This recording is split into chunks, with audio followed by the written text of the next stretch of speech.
ভূমিকম্প কেন হয়, ইসলাম কি বলে, আল্লাহ কিভাবে পূর্বের উম্মতদেরকে ধ্বংস করেছেন, আর কেন বাংলাদেশে ভূমিকম্প সতর্কতা। প্রিয় দর্শক, এক মুহূর্তের জন্য চিন্তা করুন, আপনি যে মাটির উপর হাঁটছেন, যে ঘরটাতে ঘুমান, যেটাকে আপনি নিরাপদ মনে করেন, হঠাৎ যদি সেই মাটি আপনাকে গিলে ফেলে, হঠাৎ যদি পৃথিবী এমনভাবে কেঁপে ওঠে যে আপনার সামনে দাঁড়িয়ে থাকা ভবন মুহূর্তে ধুলায় পরিণত হয়। কিন্তু সবচেয়ে ভয়ঙ্কর বিষয় হলো, ভূমিকম্প শুধু পৃথিবীতে কাঁপুনি না, এটা হতে পারে আল্লাহর বার্তা, আল্লাহর পাঠানো কোনো সতর্কতা, আল্লাহর পাঠানো কোনো কথা, আল্লাহর গজবের প্রথম ধাক্কা। আজ তুমি এমন সত্য শুনবে যা তোমার ভিতরে কাঁপিয়ে দেবে। ইসলাম বলে ভূমিকম্প কোনো সাধারণ ঘটনা নয়। এক, কোরআন বলে আল্লাহ চাইলে মাটি কাঁপে। আল্লাহ বলেন, তোমরা কি নিশ্চিত যে আল্লাহ মাটিকে তোমাদের নিচে ধসিয়ে দেবেন না এবং তা কাঁপতে থাকবে? সূরা মুল্ক আয়াত নাম্বার 16। এই আয়াতে প্রমাণ করে ভূমিকম্প আল্লাহর নিয়ন্ত্রণে, এটা তার ইচ্ছায় আসে, তার ইশারা হয়। কিয়ামতের দিন সবচেয়ে বড় ভূমিকম্প হবে। আল্লাহ বলেন, হে মানুষ, তোমরা তোমাদের রবকে ভয় করো। কিয়ামতের ভূমিকম্প অত্যন্ত ভয়ঙ্কর। সূরা হজ আয়াত নাম্বার 1। মানে আজ যেসব ভূমিকম্প দেখি তা কিয়ামতের ভূমিকম্পের তুলনায় এক ফোঁটাও নয়। হাদিসে বলে, গুনাহ বাড়লে ভূমিকম্প আসে। রাসূল সাল্লাল্লাহু আলাইহি সাল্লাম বলেছেন, যখন অশ্লীলতা, জিনা, মদ, সুদ, প্রতারণা সমাজ ভূমিকম্প পড়ে, তখন ভূমিকম্প বিভিন্ন আযাব পাঠানো হয়। ইবনে মাজা। এটা পরিষ্কার প্রমাণ, পাপ বাড়লে পৃথিবী কাঁপে। তৃতীয় অংশ, আল্লাহ পূর্বের উম্মতদেরকে কিভাবে ধ্বংস করেছেন। আল্লাহ কোরআনে বলে, তারা যখন সীমা লঙ্ঘন করলো, আমরা তাদেরকে বিভিন্ন ধরনের আযাব দিয়ে ধ্বংস করলাম। এসব আযাব ছিল ভূমিকম্প। কওমে শুআয়ব আলাইহিস সালাম যারা প্রতারণা করত, ওজনে কম দিত, তখন আল্লাহ রাব্বুল আলামিন জিবরাইল আলাইহিস সালামের হাতে বার্তা পাঠিয়েছিলেন কওমে শুআয়বের কাছে। যে শুআয়ব আলাইহিস সালাম তখন কওমে শুআয়বকে বলল, হে তোমাদেরকে আল্লাহর কসম দিয়ে বলছি, তোমরা ওজনে কম দিও না, কারণ আল্লাহ রাব্বুল আলামিন এই জিনিসকে প্রতারণার সমতুল্য করেছে। আর যদি তোমরা ওজনে কম দাও, তাহলে অবশ্যই আল্লাহ রাব্বুল আলামিন তোমাদেরকে ধ্বংস করবে। কোরআনে আছে, তখন তাদেরকে এক ভয়ঙ্কর ভূমিকম্প আঘাত করল এবং তারা ঘরে মৃতদেহ হয়ে পড়ে রইল। সূরা আরাব আয়াত নাম্বার ৭৮। কওমে শুআয়ব শুধুমাত্র ওজনে কম দেওয়ার কারণে আল্লাহ তাদেরকে ভূমিকম্প দ্বারা ধ্বংস করে দিলেন। আল্লাহ রাব্বুল আলামিন এভাবে যুগে যুগে নবী রাসূলদের কওমকে এভাবে ধ্বংস করেছেন, যখন তারা পাপাচার গুনাহের মধ্যে তারা লিপ্ত হয়েছিল এবং তাদের জন্য কিছু না কিছু সতর্ক বার্তা পাঠিয়েছিলেন। তখনকার যুগে আল্লাহ রাব্বুল আলামিন সতর্ক বার্তা পাঠাতেন নবীদের মাধ্যমে, কিন্তু এখনকার যুগে পাঠাচ্ছেন এই সব জিনিস দিয়ে, যেমন ভূমিকম্প, সুনামি, ঘূর্ণিঝড় দিয়ে, বন্যা বা ফ্লাড। নূহ আলাইহিস সালামের কওম অহংকার, অবিশ্বাস ও বিদ্রুপ করায় আল্লাহ পুরো পৃথিবীকে প্লাবন করলেন। নূহ আলাইহিস সালাম 950 বছর ধরে শুধুমাত্র উনি ওনার কওমকে দ্বীনের দাওয়াত দিতেন, কিন্তু ওনার কওম বারবারই ওনার থেকে মুখ ফিরিয়ে নিলেন এবং আল্লাহর কথাকে ওনারা মিথ্যাবাদী বলে প্রমাণিত করতে চাইলেন। এমনকি নূহ আলাইহিস সালাম নিজের বিবিও নূহ আলাইহিস সালামের বিপক্ষে ছিলেন, ওনার একজন ছেলে নূহ আলাইহিস সালামের বিপক্ষে ছিলেন। এইভাবে সবাই নূহ আলাইহিস সালামের বিপক্ষে ছিলেন। যখন নূহ আলাইহিস সালাম 950 বছর উনি ওনার উম্মতের দাওয়াত দিয়ে উনি ক্লান্ত এবং উনি অসন্তুষ্ট হয়ে পড়লেন তাদের উপরে, তখন আল্লাহ রাব্বুল আলামিন ওনার কাছে জিবরাইল আলাইহিস সালামের হাতে বার্তা পাঠালেন এবং বললেন, হে নূহ, তুমি একটি কাস্তি বানাও, মানে একটা বড় নৌকা তুমি তৈরি করো, আর ওই নৌকায় তুমি যত প্রাণীকুল আছে সমস্ত প্রাণীকুলে এক জোড়া করে তুমি জায়গা দাও, আর একই সাথে যেসব উম্মতেরা তোমার প্রতি এবং তোমার রবের প্রতি ঈমান এনেছে তাদেরকে ওই নৌকায় তুমি উঠিয়ে নাও, এবং তারপরে তুমি ওদেরকে নিয়ে এখান থেকে বেরিয়ে যাও। ঠিক একই জিনিস আল্লাহ রাব্বুল আলামিন তাদের সাথে করলো। যখনই নূহ আলাইহিস সালাম এই 40 দিন পরে এত বড় নৌকা বানাচ্ছিল, তখন নূহ আলাইহিস সালামের কমেরা নূহ আলাইহিস সালামকে দেখে হাসতে লাগলেন এবং বললেন নূহ আলাইহিস সালাম নাকি পাগল হয়ে গেলেন। এরপরে যখন নূহ আলাইহিস সালাম ওনার উম্মতকে এবং প্রাণীকুলের প্রত্যেকটা প্রাণীকে একজোড়া করে উঠায় নিলেন, তখনই আল্লাহ রব্বুল আলামিনের হুকুমে এমন বিশাল বন্যা এই দুনিয়াতে আল্লাহ রব্বুল আলামিন পাঠিয়েছে, যেটা একাধারে কয়েক বছর চলেছে। এবং মানুষের এই কান্না, এই ক্যাটি তখন কোনো কিছুই কোনো জায়গাত কোনো ধরনের সাহায্য করেনি। আল্লাহ রাব্বুল আলামিন ঠিক এভাবে নূহ আলাইহিস সালামকে কমকে ধ্বংস করলেন প্রাকৃতিক দুর্যোগের মাধ্যমে। আর এই দুর্যোগটা স্বয়ং আল্লাহ রাব্বুল আলামিনের কাছ থেকে আসে। আগুন, লূত আলাইহিস সালামের কম, আল্লাহ তাদের শহর উল্টে দিলেন এবং আগুনময় পাথর বর্ষণ করলেন। তাদের উপর আগুনময় পাথরের ঝড় পাঠানো হল। লূত আলাইহিস সালাম এমন কম ছিলেন যারা সমকামিতা করত, তার মানে পুরুষ ও পুরুষের শারীরিক সম্পর্ক করত আর মহিলা মহিলা শারীরিক সম্পর্ক করত।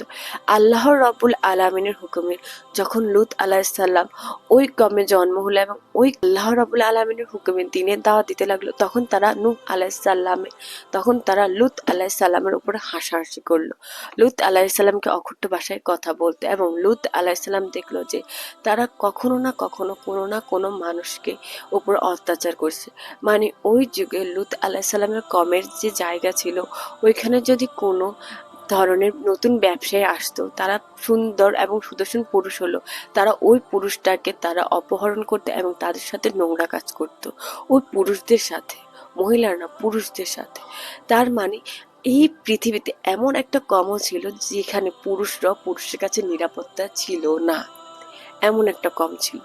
তারপরে যখন লূত আলাইহিস সালাম এদেরকে এ ব্যাপারে তাদেরকে সংযম করতে বলল এবং মাপ চাইতে বলল এবং আল্লাহ রাব্বুল আলামিন থেকে ফিরে আসতে বলল, তখন তারা লূত আলাইহিস সালামকে বিদ্রূপ করলো এবং অখাট্য ভাষায় হাসাহাসি এবং ঠাট্টা করলো এবং বলল এরকম কিছু নেই যে তোমরা রব আছে এবং আমরা তোমার রবের দিকে ফিরে আসব।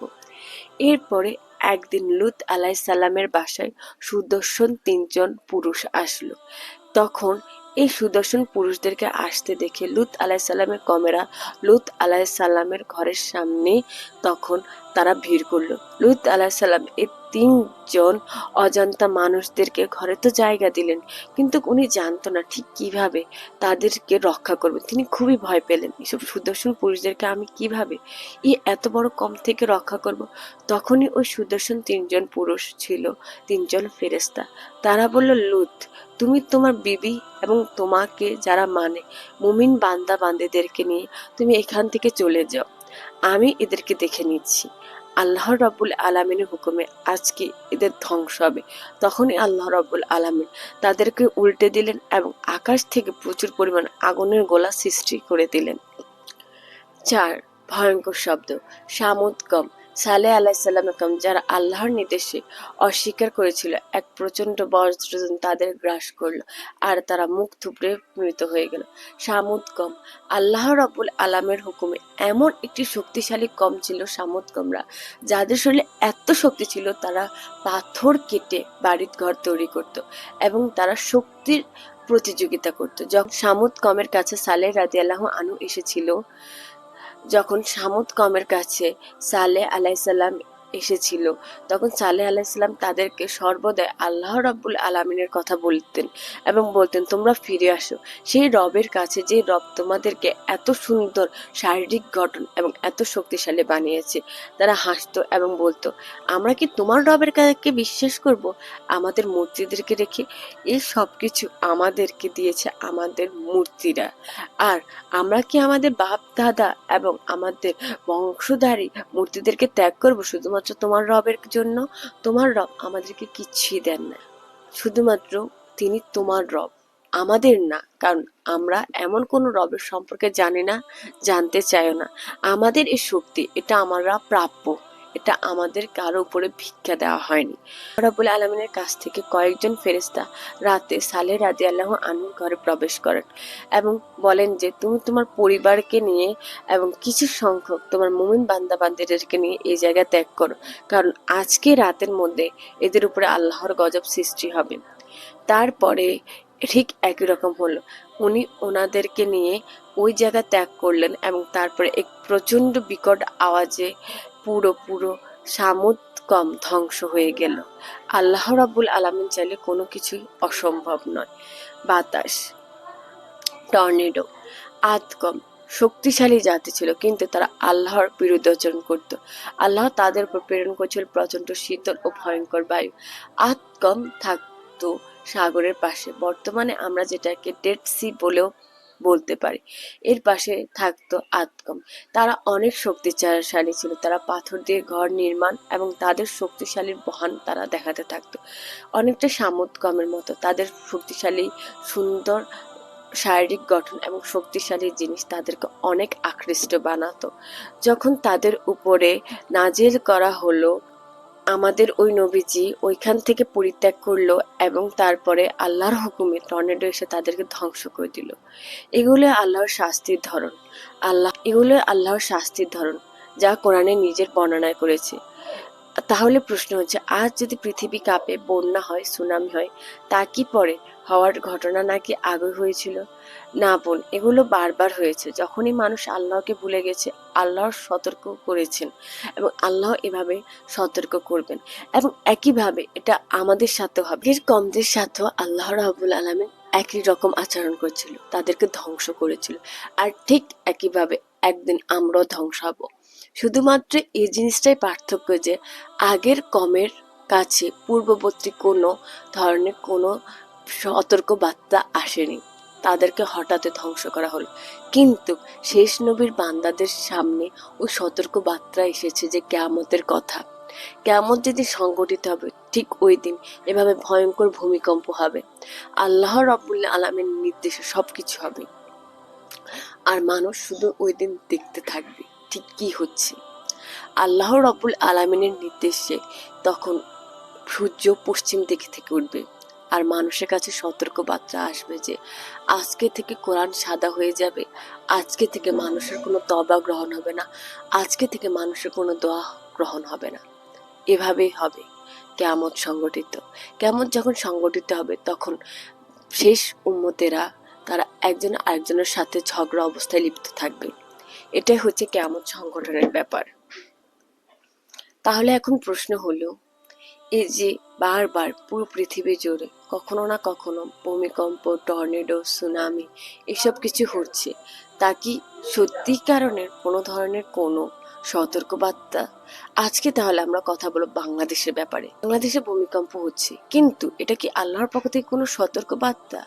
প্রিয় দর্শক, এটা কঠিন সত্য, কিন্তু বাংলাদেশে আজ সেই পথে হাঁটছে যে পথে পূর্বের উম্মতেরা ধ্বংস হয়েছিল। আজ বাংলাদেশে জিনা, ব্যভিচার ভয়ঙ্করভাবে বাড়ছে। তরুণীরা পর্দা ভুলে যাচ্ছে, অশ্লীলতা সর্বত্র, দুর্নীতি সাধারণ ব্যাপার, সুদের লেনদেন প্রতিটি সেক্টরে, রাজনীতিতে জুলুম সীমাহীন, খুন, ধর্ষণ, মাদক ছড়িয়ে গেছে, আলেমদের অসম্মান হচ্ছে, বাবা মা অবহেলিত হচ্ছে, কোরআনের আইনকে উপহাস করা হচ্ছে, একই সাথে ওজনে কম দেওয়া হচ্ছে, সমকামিতা বাড়ছে, অন্যান্য গুণাত্ম চরমে চলছে। এমন সমাজে আল্লাহ কি নীরব থাকেন? রাসূলুল্লাহ সাল্লাল্লাহু আলাইহি সাল্লাম বলেছেন, যখন কোনো জাতি গুনাহ বাড়ায় তখন ভূপৃষ্ঠে ভূমিকম্প বাড়ে। বাংলাদেশে আজ ঠিক সে অবস্থায় পৌঁছে গেছে। বাংলাদেশের ভূমিকম্প হলো সতর্কতা, এটা শাস্তি নয়, এটা আল্লাহর চরম দয়া। তিনি আমাদের বলছেন, ফিরে আসো, তোমরা যে পথে যাচ্ছ সেটা ধ্বংসের পথ। আমি চাই তোমরা বাঁচো, তোমরা তওবা করো, তোমরা আমার দিকে ফিরে আসো। যদি আল্লাহ শাস্তি দিতেন, আমরা হয়তো আজ বেঁচে থাকতাম না। ভূমিকম্পের সময় কি করা দরকার একজন মুসলিম হিসেবে? ১. তওবা করা। ২. বেশি থেকে বেশি ইস্তিগফার করা। ৩. সদকা করা। ৪. আল্লাহু আকবার বেশি থেকে বেশি বলা। ৫. লা ইলাহা ইল্লা আনতা সুবহানাকা ইন্নী কুনতু মিনাজ জালিমিনও পড়তে পারেন। প্রিয় দর্শক, আল্লাহ যখন মাটি কাঁপান তখন তিনি আমাদের হৃদয় কাঁপাতে চান, গুনাহ থেকে ভয় পেতে, তওবা করতে, নামাজে ফিরে আসতে আর আল্লাহর পথে ফিরে আসতে। আজ বাংলাদেশে যে ভূমিকম্প হলো, এটা আল্লাহর স্পষ্ট ডাক। হে মানুষ, ফিরে আসো, আমি তোমাদের ক্ষমা করতে চাই। তাহলে প্রিয় দর্শক, এই ভূমিকম্প একটা সতর্ক বার্তা আমাদের জন্য। আমরা যেন আল্লাহ রাব্বুল আলামিনের কাছে ফিরে যাই। যুগের পর যুগ নবী রাসূলরা আসছেন ওনাদের কওমের উপরে, ওনাদের উম্মতদের উপরে, কিন্তু লাস্ট যুগে আল্লাহ রাব্বুল আলামিন ওয়াদা করেছে যে আমাদের কাছে আর কেউ আসবে না। আমাদের যিনি আশা ছিল, আমাদের প্রিয় নবী সাল্লাল্লাহু আলাইহি ওয়াসাল্লাম, তিনি চলে গেছেন।